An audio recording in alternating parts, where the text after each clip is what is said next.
As I stepped out of the car and onto the crumbling driveway, a chill ran down my spine like a cold, dead finger. Oh God, I thought, what have I gotten myself into? The once grand mansion loomed before me, its towering spires and turrets reaching towards the sky like skeletal fingers, as if warning me to turn back. The windows, like empty eyes, stared back with a malevolent glare, their darkness seeming to pulse with a life of its own. I had always been drawn to the supernatural and the occult, and this mansion was rumored to be one of the most haunted places in the country. The locals avoided it, whispering tales of strange occurrences and unexplained events that made my blood run cold. As I approached the entrance, a cold wind swept past me, extinguishing the flashlight in my hand and plunging me into darkness. No, I thought, this can't be happening. I stepped inside, my heart racing with anticipation and fear. The air inside was thick with the scent of decay and rot, making my stomach churn with nausea. Cobwebs clung to the chandeliers, and a thick layer of dust coated every surface, giving the mansion an eerie, abandoned feel.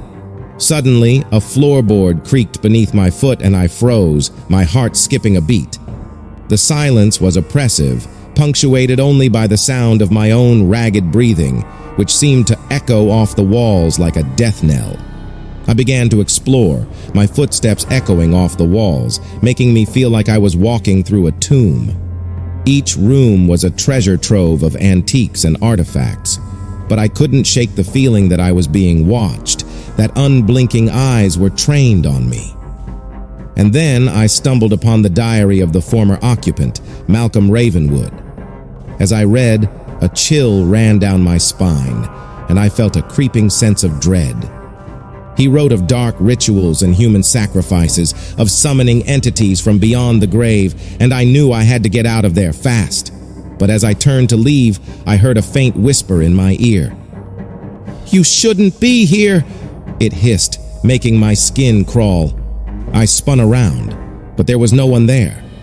The whisper seemed to come from all around me, echoing off the walls, and I knew I was in grave danger. Suddenly, the lights flickered and died, plunging me into darkness, and I was alone with the malevolent entities that haunted this mansion. And then, I saw it. A figure, tall and gaunt, standing in the doorway, its eyes glowing with an otherworldly light. I tried to run, but my feet seemed rooted to the spot, as if I was trapped in a nightmare.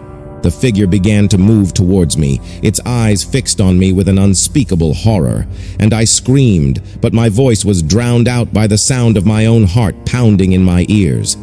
And then, everything went black, and I was consumed by an eternal darkness.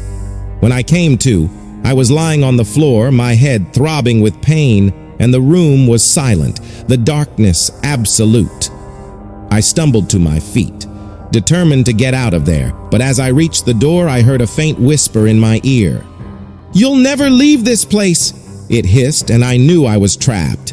The doors were sealed, the windows barred, and I was at the mercy of the malevolent entities that haunted this mansion. And then, the darkness closed in around me, and I was gone, consumed by an eternal living nightmare.